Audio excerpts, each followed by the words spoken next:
Okay, hello everyone. Thank you for joining us today. My name is Kara Gordon. I'm the Partnership and Communications Coordinator for ECU Center for Sustainable Energy and Environmental Engineering. I'd like to welcome everyone today to our final 2021 webinar in our Fall Pollution Prevention mini-series entitled Energy and Cost Saving Opportunities in Manufacturing Facilities. Our mission at the center is to promote renewable energy technology and natural resource conservation through scholarly and applied research, an effort to enhance industry awareness and best serve North Carolina communities. With research funding through EPA's Pollution Prevention and Source Reduction Assistance programs, center students, faculty, and affiliates provide valuable resources to businesses and industries across North Carolina. We offer energy, pollution prevention, and lean assessments, and training largely to North Carolina automotive, chemical, fabrication, and food and beverage manufacturers. After conducting a facility assessment, the center additionally provides technical feedback and various business analyses. We also facilitate certification workshops like Lean Six Sigma for sustainable and green manufacturing. So before I introduce our keynote speaker, just a little housekeeping. We're recording today's event. Access to this event and all of our recordings will be provided in email after this webinar. We encourage you to interact with our speaker today. We'll take questions at the end of his presentation, or you could just drop them in the chat box at any time. I will respond to them after his presentation. In the follow-up email, I also provide a link for feedback. Please just take a moment and tell us how we might be able to improve these events going forward. Excuse me. And finally, the email also provides a link for donating to the center, or you can just simply go to give.ecu.edu/CSE3 at any time. We greatly appreciate any contribution, large or small. It helps us to support student activities and community engagement. So, introducing today's speaker, Dr. Ethan Languri is an assistant professor of mechanical engineering with tenure, a licensed professional engineer in the state of Tennessee, and director of the Industrial Assessment Center at Tennessee Tech University.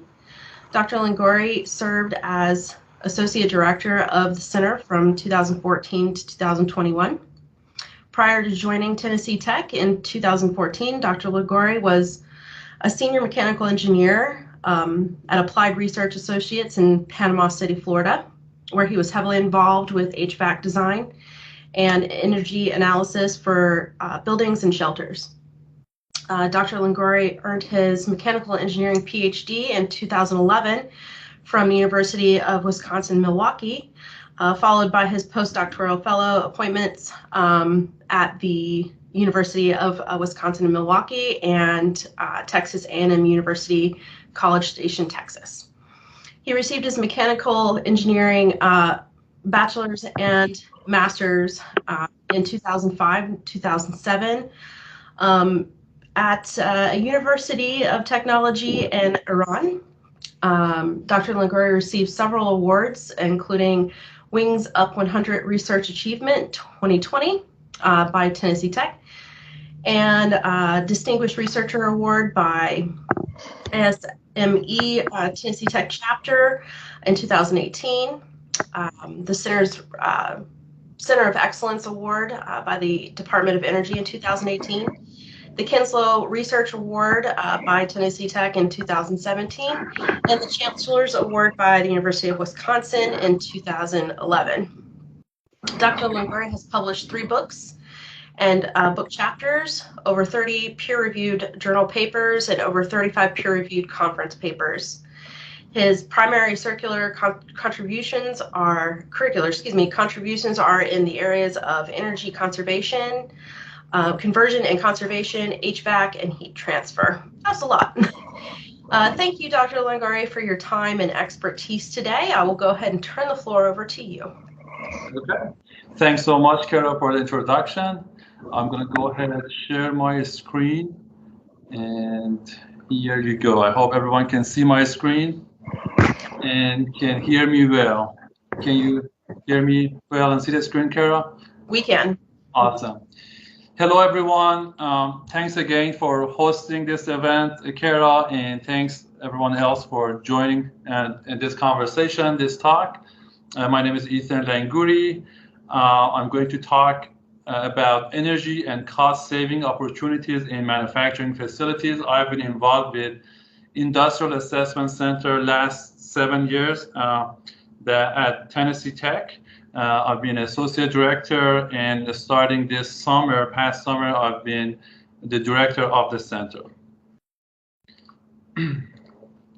So IACs, all industrial assessment centers across the nation, are funded by U.S. Department of Energy. We just funded for another 5-year cycle from 2022 to 2026.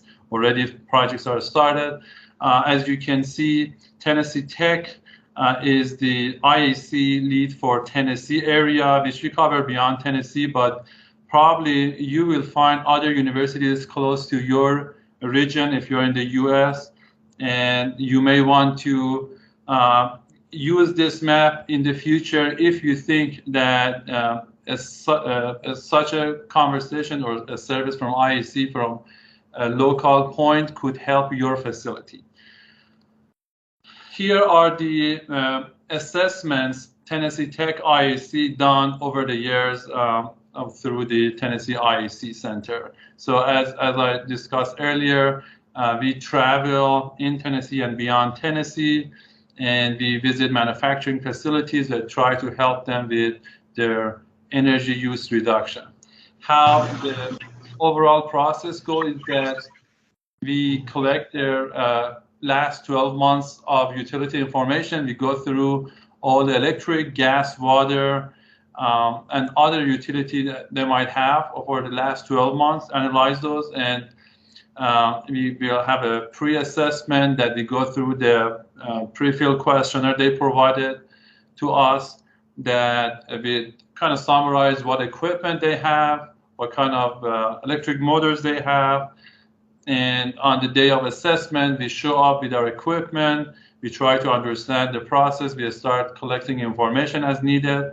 We try to come up with opportunities to save cost, reduce emission, kind of reduce the energy use. And typically after 60 days, we have a fully completed report ready for them to review, and then we follow up with implementation if they have done any of our recommendations, and then we kind of track those metrics. So the overall motivation and the reasons behind all of those activities along the energy efficiency improvement, I can summarize it as 3 important legs of a stool. First of all, it should be affordable. First of all, any energy efficiency study should lead to a reduction in cost. Otherwise, it's hard to convince a manufacturing company that do a project while it's not cost effective. So typically, we try to push for projects with a payback period within 2 years, ideally. Of course, some projects such as combined heat and power or on-site generation using solar, which I will explain more later today, are harder to get in such a short return payback period. But payback periods should be there. It should make sense financially for the company to pursue that idea recommendation project, because it's going to reduce the cost, save them money, is affordable. The other leg that kind of motivates us to pursue such energy efficiency research projects are sustainability. So any improvement in energy efficiency exactly could means reduction in carbon footprint, reduction in emissions of gases, as we can reduce the natural gas use, as we can reduce electricity use. You can exactly relate it to reduction in emissions, which really help with sustainability. And of course, as we reduce the cost, as we become more efficient, we use less, we emit less, then our system, our plant, our manufacturing facility become more resilient. At the time that we need to work lean because of the certain limitations, being efficient, having the habit of being an efficient manufacturing facility, that makes us resilient to go through the hard time. Of course, there are other value propositions to be energy efficient as well, beside cost, beside helping the environment, beside resilient, is life of a system. So if we can improve the efficiency of a system, we are increasing the life of a system. For example, in one of our projects for a power plant company, we are showing that if the transformers can be cooled enough below their desired temperature, the life of those expensive transformers could be significantly increased, which is a huge capital cost saving for a facility. Maintenance, a lot of our projects not only reduce their cost, but reduce the maintenance, which the cost of maintenance in every year could be way more than the cost of energy saved. Compactness and reliability. So we can have a more reliable system through all of those energy efficiency. So each facility or each plant can pick one or two or some of those value propositions and push for energy efficiency. It doesn't need to be all pushing for sustainability or just cost saving, but each company could come up with reasons why they should push for energy efficiency. As we speak about energy efficiency, here, this is a great chart by Lawrence Livermore National Lab that they, every year, at the end of the year, they provide the energy consumption of the US and for certain countries, as well as for every state in the US for the last year. So here on the left-hand side, you have sources of energy. As you can see, you have petroleum, biomass, coal, natural gas, geothermal, wind, and other type, hydro, nuke, and solar as a source of energy on the left-hand side. And if you add them all together, it's about 100%.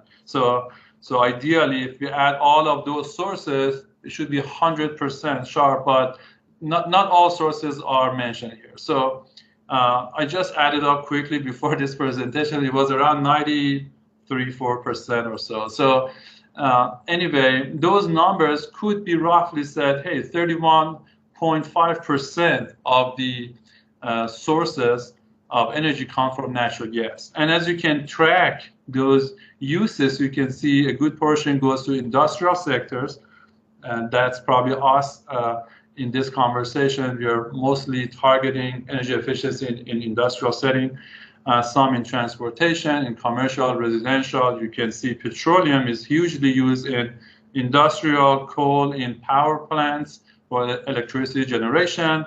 So here some fuels comes in, generate electricity. So the point I would like to highlight and talk about today is this color that shows the rejected energy section. So here we can see that 23.2 out of this total, 35.6, so way over half, 23 over 35 point of the energy used for electricity power plants are rejected. In industrial sector, you can see almost half of the energy, or a little bit more than half of the energy coming to industrial setting, that's our target, is wasted into rejected energy.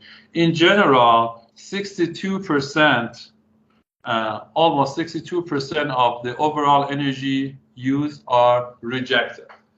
And our goal here is to how we can improve the efficiency so this rejected energy is less, so it can go back more into useful energy that we can talk about. And rejected energy is nothing strange. If you are standing beside a water heater which you feel is hot, that means that the insulation is not working properly, all the heat is not going to the water, and some heat is rejected from the side outside. If you are beside an electric motor which gets warm up at a high speed, those are inefficiencies showing up in the form of heat. So through our assessments, we have seen many samples of course, obvious waste of energy in manufacturing settings. I have some pictures here just to go through all of those quickly, just to get an idea. What are we talking about when we talk about how we can reduce energy waste, how we can make energy efficient systems, and then we talk about how we can quantify it, how we can kind of work around it to save energy and quantify those numbers. Here, it was a hot tank, it had a leak, so they removed the insulation, they fixed the leak, and they did not put the insulation back. So you have a very high temperature surface here, which is not insulated, so that's a lot of heat wasted to the environment. Of course, in the winter time, probably it's great for space heating, but it's not designed for that. Compressed air system, we will talk more about this, that even for the best compressed air system in manufacturing setting, there are roughly 10% of the all energy goes to leaks, but many facilities we visit that have way more than 10%, way more. So here are samples of how leaks are available. If we don't have a good plan, good schedule to monthly going after those leaks, identify those and fix those, the most important part, because many times we identify leaks, we tag them, but if you go back in 2 years, maybe it's not fixed yet. So so after fixing those, there are less to leak out, and then the system becomes more efficient. In this example, we were in an assessment that the waste heat from the compressed air system room, compressor rooms, was rejected in the summertime out, but all the heat was going into these cooling towers. So cooling towers love to have a cold air as this incoming air as it goes through the hot water to cool it down. But here really you'll see that multiple projects done at different time. So really an easy fix would be make sure the heat rejected is not facing the tower. Another example that here in this case, you have a huge compressed air system, a huge compressor, which is close to a flash steam in the same room.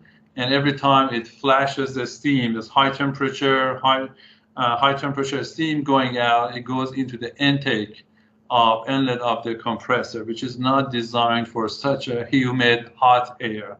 Compressor would love to have a cold, dry air on the other hand. So you'll see that it costs a lot of energy cost for facilities that, well, if they have such a setting.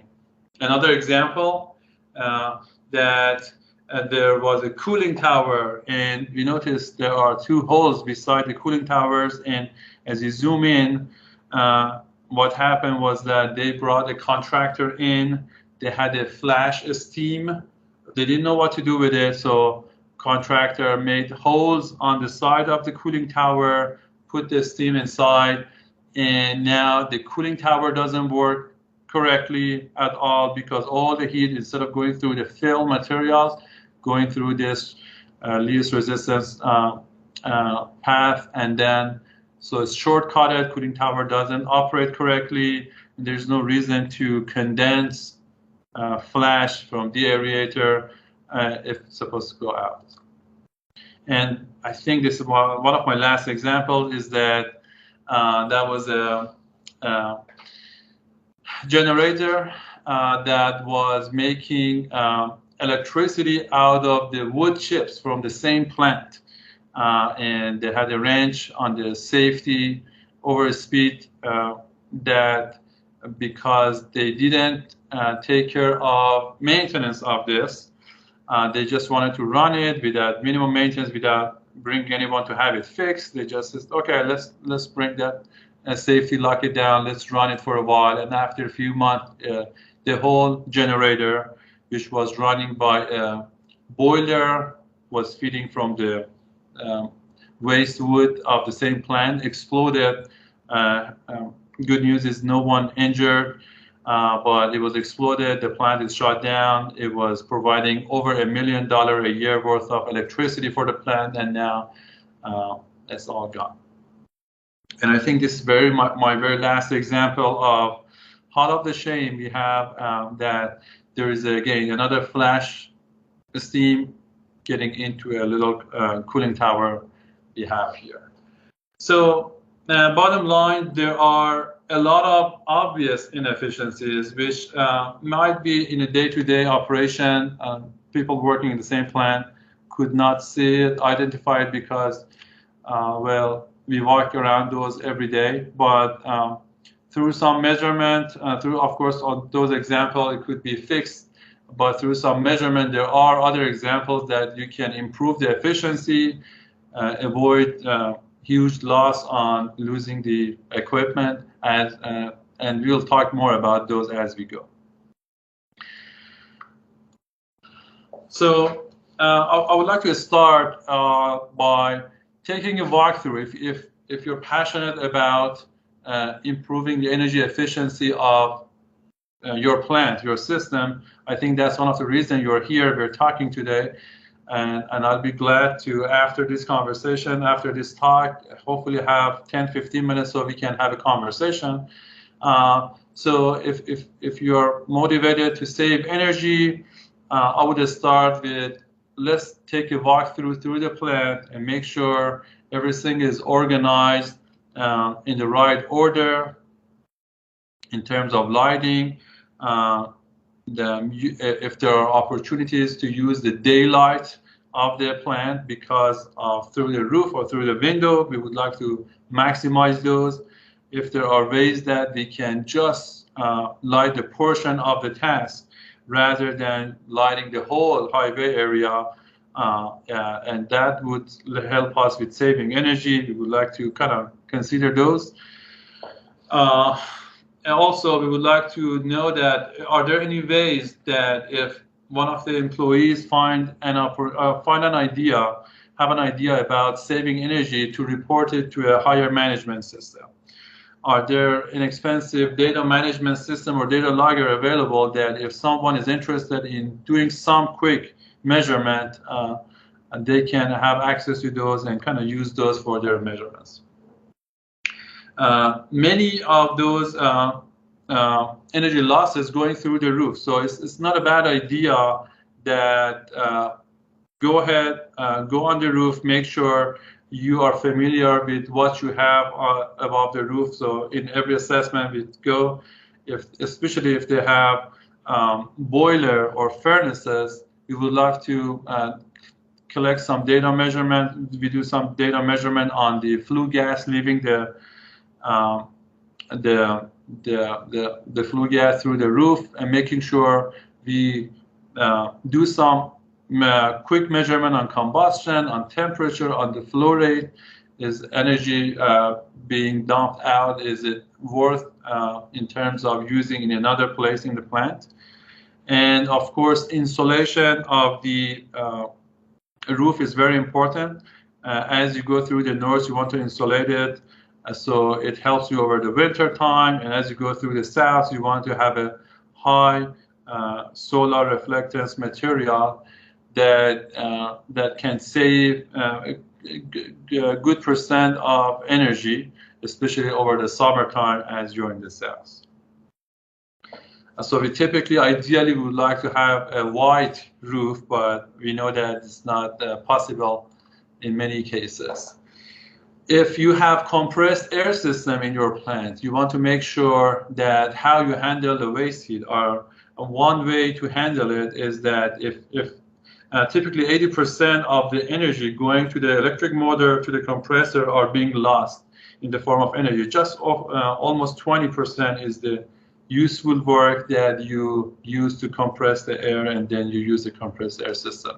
So that 80% energy loss through the heat could be collected, ducted, and one way to use it would be a space heating or bay heating in the winter time. In summertime, perhaps they could have a damper that you directed outside.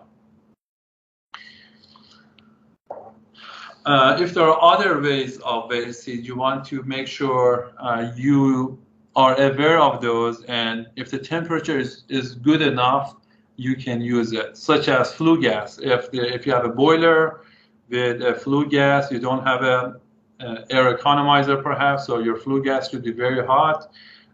There should be a good amount of energy that can be used. For water-cooled compressor, typically you can have access to the 130 to 160 temperature water. So if you have some useful use for it in the plant, such as water heating application or some preheating certain, let's say, intake of the boiler or some other useful application, you can use it in that process.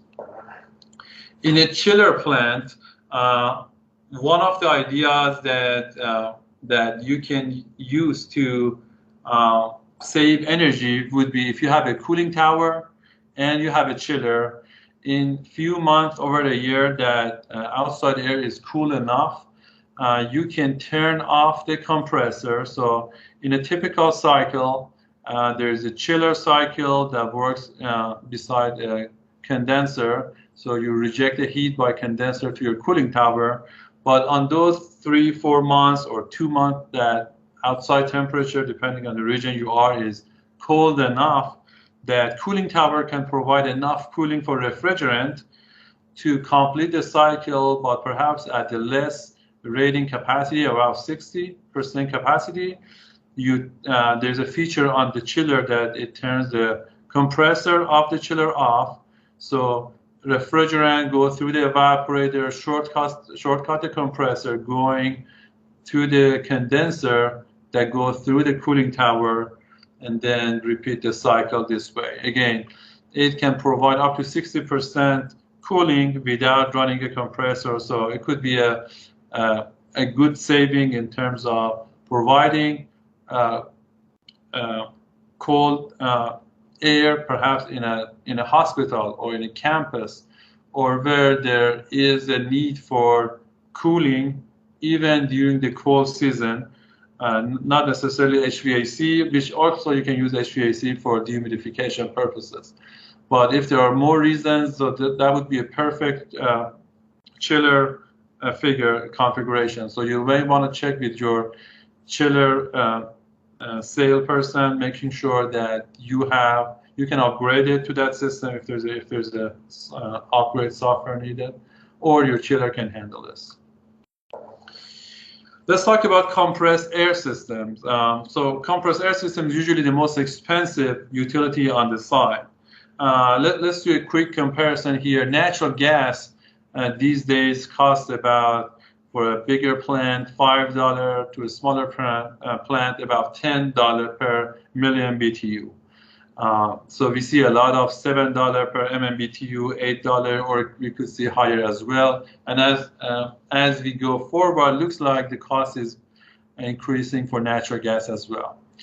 So electricity, a blend cost that include the total cost divided by amount of energy, kWh, which kind of blends the energy and power together just for simplicity.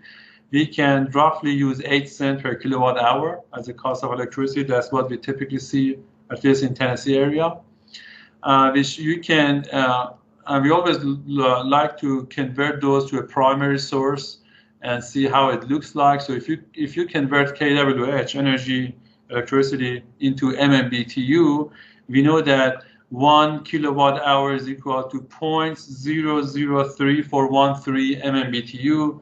So if you use that relationship, you can convert this kilowatt hour cost into MMBTU. So in the power plant, with the all losses it has, it will cost them almost $23.44, $23.44 per MMBTU, which represents 8 cents per kilowatt hour electricity.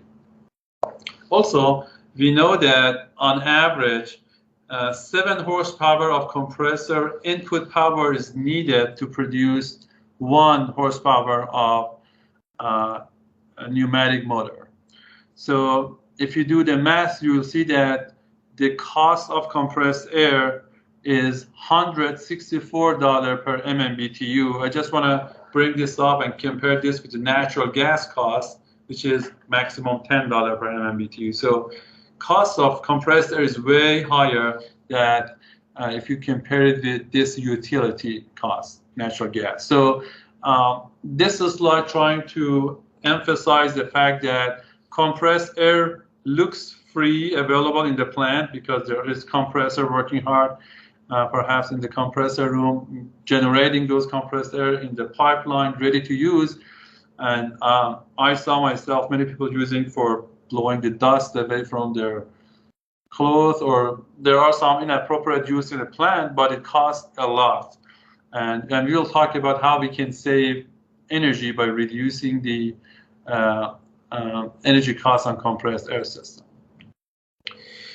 Over the years, you can see that 50%, so 50% of compressed air produced go to the production, to the useful side. So that's the whole reason we have a compressed air, because perhaps in our manufacturing facility, we are using pneumatic tool that works while compressed air. So 50% of the energy, 50% of the compressed air provided goes to the production, which is useful portion.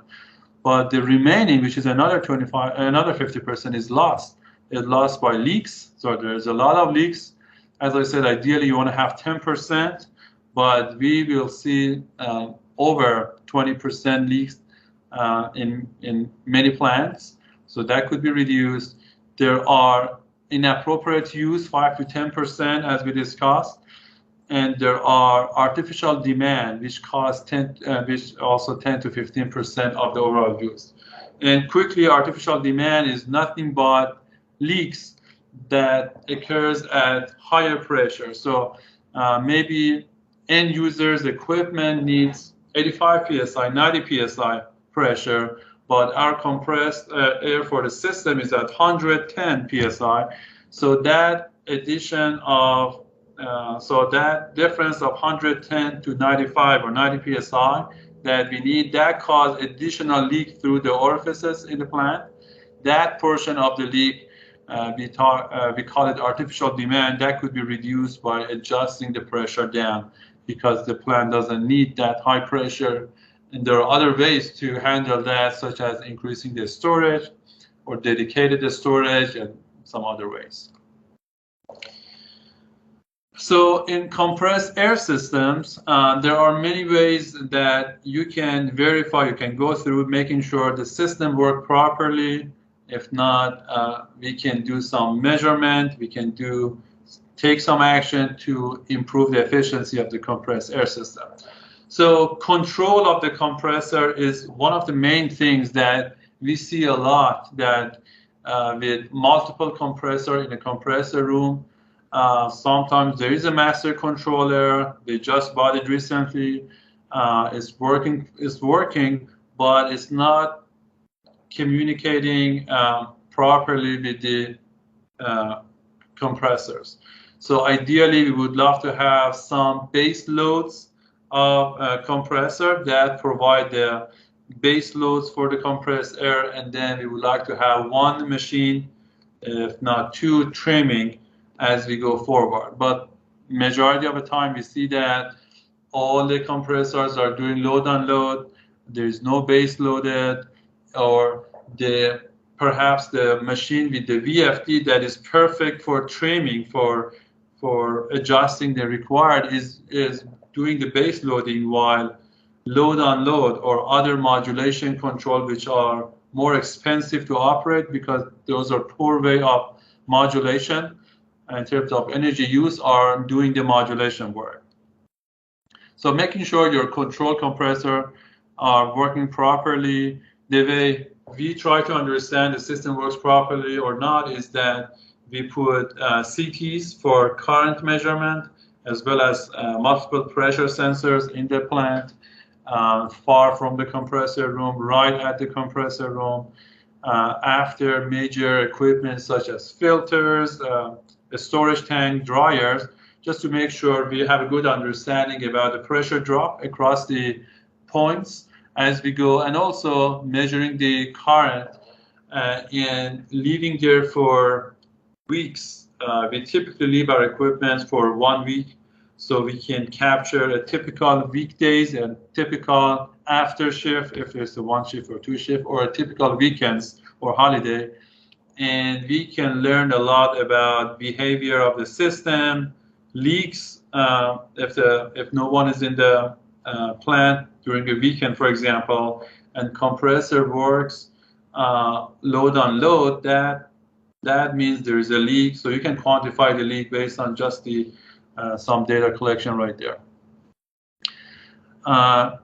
Pressure reduction at the source, at the point of use, and overall pressure reduction on the system could be very important as well. Every 2 psi drop in the pressure in the system means 1% saving in terms of energy of the whole compressed air system. So if of that compressor which is trimming. So if the plant compressed air system rated is operating at 110 psi, but our equipment, the worst equipment perhaps that uses the highest pressure, might only need 95 psi. Are there ways we can reduce the pressure, maybe a few psi's, 2 or 3 every time, and we monitor it and see if there's if there are going to be any problems for some of the equipment, or if adding a storage, either dedicated or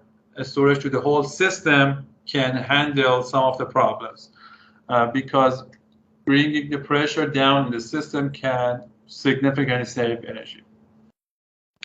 Assess adequate drying capacity. Do we have enough dryers? Is this a right drying? Are we getting the dryness we need for a certain application we have? Air storage capacity, air leaks. Ideally, we're going to keep it under 10%. If there are inappropriate use that we can avoid, and if we have a trimming compressor, and if there's a time to buy a trimming compressor, perhaps VFD would be the best selection. Variable speed drive or variable frequency drive compressor that can adjust most efficiently based on the flow rate needed to adjust the pressure. I know I'm going fast, 2:38 my time, Central Time, so I still have a few minutes, but I'm going to switch the gear to steam system. You might have some questions, so keep those questions before you forget, write them down, and I'll be glad to listen to those, and hopefully I can have an answer if there's a question. On a steam system, so steam being used a lot, steam has its own application. Majority of the cost of a steam system, if you have a boiler or multiple boilers, goes to fuel. We'll see a lot of natural gas these days. It could be so the 70% total cost could be fuel. So any improvement in terms of combustion can significantly help to reducing the fuel use, which can hugely impact the cost of the overall system. There are some other costs as well. So a lot of time you'll see that there is hot in uninsulated steam lines way above the plant, which you can see that either steam is blowing out, probably from a steam trap, or it's hot that you can measure temperature with an IR camera. So there are calculators that can help you pick the right installation for those pipes. So those are quick, easy quick payback period projects you can do. If there are broken steam traps or leaks, you want to fix those. The goal should be bringing condensate water back to the system as much as possible. Because that would help us or save a significant amount of water treatment process for the system, and save the equipment, because we don't introduce less oxygen to the system, less water treatment. Monitoring and controlling the excess air. So you want to make sure you are monitoring your oxygen content of the combustion of the flue gas. Either you want to do it with the sample checking every few months, or you want to invest on a sensor of oxygen or CO or carbon dioxide at the flue before it leaves the stack. So making sure, based on the fuel you have, for natural gas, for example, you are within that 2 to 5% oxygen content. If you are giving out, if your oxygen sensor shows a lot of oxygen leaving the stack, that means that you are using a lot of oxygen that is not mixed with the fuel, and so there's no combustion. So you're wasting heat because you're just heating some extra oxygen without combustion and let it go. Or if there are a lot of CO, unburned fuel, that go through the stack, not only it could be dangerous, it could combust in the stack before leaving the roof, which can catch fire. Not only is that, but also you have unburned fuel leaving the stack, inefficient. You are paying for the fuel that you don't burn it. So by tuning your burner, by adjusting the oxygen versus fuel combination, you can making sure that your oxygen content is in the right range for the right fuel you have, and your CO ideally is 0. For avoiding the stack losses, the stack loss is the main loss of a steam system. So any investment on combustion analyzer would be great if you have a boiler in place. You can have a boiler. You can have a portable combustion analyzer.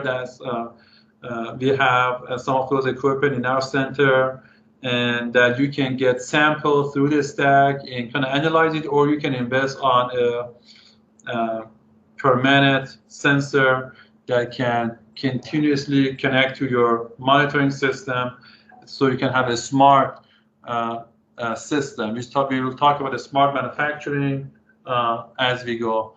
I believe I have about 7 minutes or so to move on. So let's move on quickly here. Reducing boiler pressure if possible. So again, by if, it means that we can talk to people who are using those steam in the plant and really having a good conversation, understanding what is the actual pressure of a steam, or pressure of the steam could be translated to temperature of the steam as well at the same time, if temperature is needed or pressure needed for steam, and see if we can reduce the PSI down and see if anyone complains in the plant, and we keep doing this until we have our adjusted, corrected pressure. Quickly on pumps, majority of the motor loads dominate industrial electrical energy consumption. So we have a lot of electric motors running or using electricity in the plant. You want to check for these signs. If there's an idle running, if there's a oversized motor, and how we know a motor is oversized is because we are throttling a valve. Because we are controlling the flow. It's too much flow. Is oversized for our system. We don't need that much flow, so we use the valve or use the damper to throttle the air. Those are the signs that, hey, this is an oversized system. Are there ways we can save energy? If there are variable loading and drives and belts, we'll talk about those. Quickly on those, throttled or closed valves for flow control. Again, if flow is too high, we don't need that much flow of water for a certain application, and perhaps we remove the tank, we change the system in a way that now we don't need that much flow, so you're using such a valve, butterfly valve, to throttle it to get flow enough we need. That's a waste of energy because you're creating pressure drop across the flow. The electric motor work as hard because the single speed is on or off. It's working hard, but you're throttling the valve. If this is for flow control, not for balancing, there are multiple things can be done. One thing we recommend is that we can have the valve fully open, so there's no pressure drop, and use a variable frequency drive on the motor side to bring the RPM down.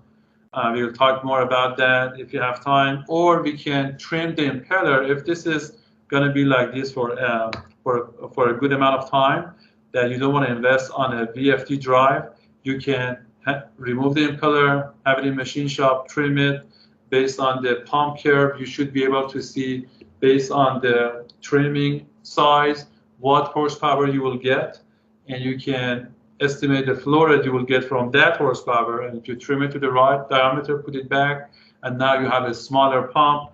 You don't need to throttle the flow. So the smaller pump means the smaller energy use, so you can save some energy that way. If you hear cavitation noise, again, those are the signs that we probably can help using a VFD to fix the problem. I would like to talk about this plot. This is a pump curve and a steam curve, a steam curve on this plot. So on the vertical axis, you have head in the unit of feet, and on the horizontal axis, you have flow gallon per minute. Head can be translated into power use as well. So when we have a throttle valve like what I showed earlier, so our pump curve is here, our system curve is this curve I'm showing. At the intersection of the two curves, you have the operating point, but really we don't need to throttle. There are other ways, such as using VFD to bring the RPM down. So I bring the RPM down, I invest on a VFD, bring the RPM down to 70% of the speed from 100%, 70%. So now my new pump curve is this one. Now that I changed my system, because I opened the valve, so my system changed, my new system curve would be this line. So so now I can deliver the same flow, 1400 gallon per minute, by coming all the way down, because now my new pump curve is this.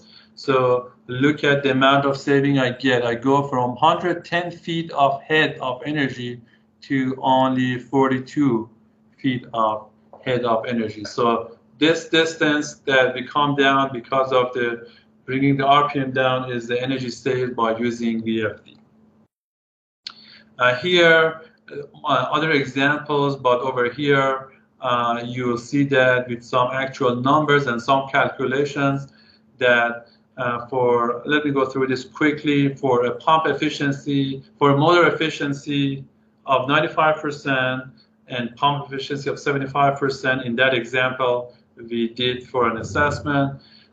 You can use this equation, power is equal to Q H, specific gravity, which is 1 for water divided by 3960 to get the horsepower.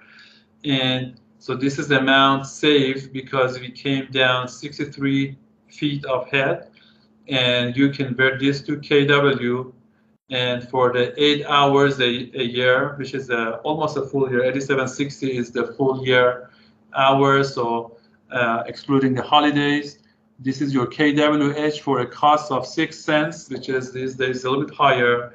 This is how much money you would save, $14,000 a year. And if you invest on a VFD, $15,000 for a 75 horsepower VFD, it will pay for itself for about 1 year. Again, I'm sure Kara is going to share those presentation and video with you. So I think at this point, I'm going to stop here. There are other ways that improving the bills can save energy. And I think I had a few more. I'm going to just maybe quickly go through some case studies we did. So you'll see a sample recommendation. Go through those later yourself. I don't have any time to talk about power factor, but if that's something you would like to discuss over the Q&A, we would love to talk about this. I would review this part. So I recommend that, hey, in your bill, you have a power factor penalty column if you don't fix it, and you pay for it. So there are ways to fix it using capacitor bank to avoid, like in this case, we did a study that they were paying $13,000 a year of power factor penalty. We talked about combined heat and power, smart manufacturing. I'll be glad to talk about those. And I would like to thank Dr. Cunningham, our former director of IEC, and Dr. Jeff Marchetta, our assistant director of IEC, and other members of IEC that I used their material help for this presentation. And I would stop at this point, just making sure I'm on time. I guess I'm 1 minute over my time. Back to you, Kara. Thank you, Dr. Languri. So at this time, we'll go ahead and open up to discussion. If anybody has any questions for our speaker today, you can go ahead and unmute or drop it in the text column, the chat box over there. I'm sorry. Dr. Salam said, excellent presentation. What method do you recommend to recover waste heat from small, medium-sized equipment? Do you recommend electrical material? Thermoelectric material. Unfortunately, we couldn't find a good energy efficient material for thermoelectric to generate electricity. We use it in our research lab. So I have graduate students, PhD, master level. We're an undergrad doing a lot of studies, but at the applied level that we can offer it to manufacturers to generate some electricity out of heat, we were not able to find a technology with the robustness and efficiency that convince us and convince our clients. So unfortunately, we couldn't find anything yet. Okay, thank you once again. I'm going to ask the question instead of writing it. We deal with a lot of small size facilities. So that's why I'm asking this question. And I got this question from University of Alabama as well one day. So we see the same opportunities you mentioned, but the savings won't be that much because of the size. Most of the breweries we have here in North Carolina are microbreweries and small size wineries. So my question, was just related to small size equipment in small size facilities. Thank you very much. You're welcome. I would add to this quickly that yes, temperature matters. So you might, such a power plant like PVAs, they dump a good portion of energy into the lake, but temperature is so low, pressure of the steam is so low that can be used in real life for an application that could pay for itself. Again, if I bring that affordability part of the equation. So I think, yes, great concern, but we need more advancement in equipment to be able to capture those in a cost-effective manner. Thanks. Sure. Excellent. Does anyone else have any other questions for Dr. Languri? One more question, since I'm the only one asking now. What's the rate of implementation? Like, you did a great job, and obviously you have the center for a while at Tennessee Tech. The problem we are facing is convincing people to implement these recommendations. So what do you suggest? Have you tried the technique to convince engineers on these facilities to implement? Because this is the only measure of our success, implementation. Yeah, good point. We track those information. So we track those, we submit it to a portal online. So we saw that over the past 15 years, we have about 30 to 40% rate of implementation, which means that out of every 10 recommendations we offer, with of course in our report with all the details, they implement 3 or 4 of those when we kind of follow after 6 to 9 months. And we have some case studies published by our center and other IFCs that kind of showcase some of those as well.